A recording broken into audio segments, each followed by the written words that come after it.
o ano 2014 demos continuidade àquilo que temos vindo a fazer desde o início do mandato, desde 2012, ou seja, uma das nossas atribuições é fazer o acompanhamento do exercício profissional e, de alguma forma, fazermos uma avaliação das condições do exercício da profissão nos diferentes serviços. Visitámos cerca de 40 instituições de diferentes tipologias, desde serviços hospitalares, unidades da Rede Nacional de Cuidados Continuados, lares, cuidados de saúde primários. E é transversal a carência de profissionais de enfermagem em todos estes serviços. São raras as exceções em que encontramos os serviços corretamente dotados.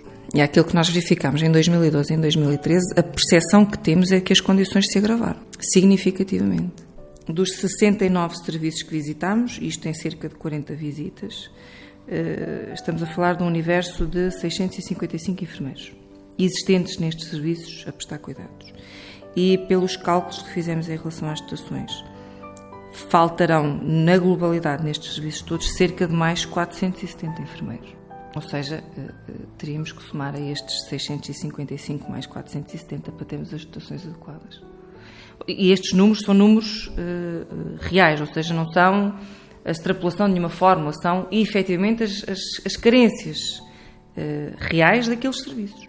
Normalmente, a nível dos serviços hospitalares, as maiores carências são nos serviços de medicina, são estes normalmente os serviços mais carenciados, mais penalizados em termos de dotações, e depois temos a Rede Nacional de Cuidados Continuados também.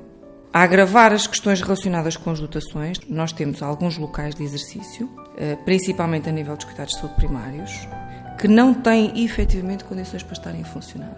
Quer em termos de condições no que concerne a salubridade, quer em termos de condições no que diz respeito ao controle de infecção.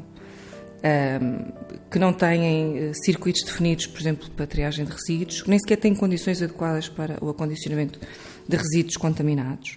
As consequências, independentemente de serem nefastas para os próprios profissionais, acima de tudo, são nefastas para os utentes. As instituições, na maior parte das instituições, reconhecem a carência, sabem as dificuldades que têm, mas a seguir não têm por parte da tutela sinal positivo para fazerem contratações e para substituírem os profissionais em falta.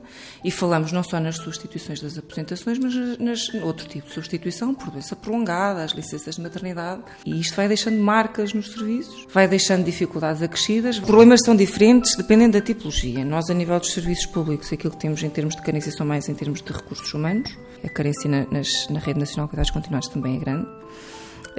E na Rede Nacional de Cuidados Continuados, para além das grandes carências, existem outros fatores que condicionam a prestação de cuidados e que estão mais relacionadas com as questões de âmbito laboral, como, por exemplo, as questões remuneratórias. E depois temos a questão dos lares.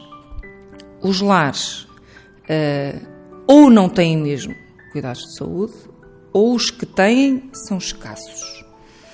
E esta escassez e esta falta de cuidados de saúde a nível dos lares tem depois efeitos a nível dos cuidados diferenciados. Visitámos 6 grandes urgências da região centro.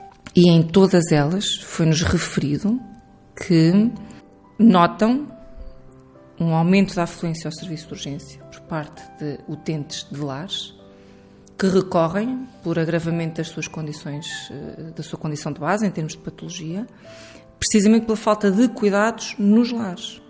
Depois temos outro problema grave nos lares também, a usurpação de funções, ou seja, temos profissionais não habilitados a prestarem cuidados de enfermagem, mas depois nos lares temos uma dificuldade acrescida.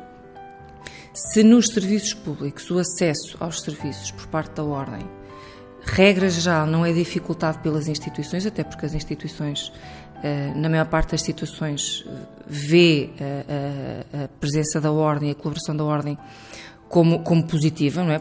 E nós efetivamente vamos às instituições para os ajudar, não é para complicar a vida a ninguém, é sempre para ajudar. Nos lares existe a dificuldade acrescida porque na maior parte dos casos estas instituições não nos querem lá. Ou seja, utilizam de todas as estratégias possíveis para nos recusar o acesso. E esta recusa no acesso, não sendo possível avaliar as condições, permite-nos a nós ter várias interpretações. Ou seja, podemos nos questionar porque é que os lares não querem que a Ordem os ajude ou não querem que a Ordem esteja presente para verificar quais as condições em termos de prestação de cuidados de saúde que têm aos seus utentes que estão em regime de lar. Porque é que não nos querem lá? Será que tem alguma coisa a esconder? Fica a pergunta, não é? Será que estas instituições têm alguma coisa a esconder?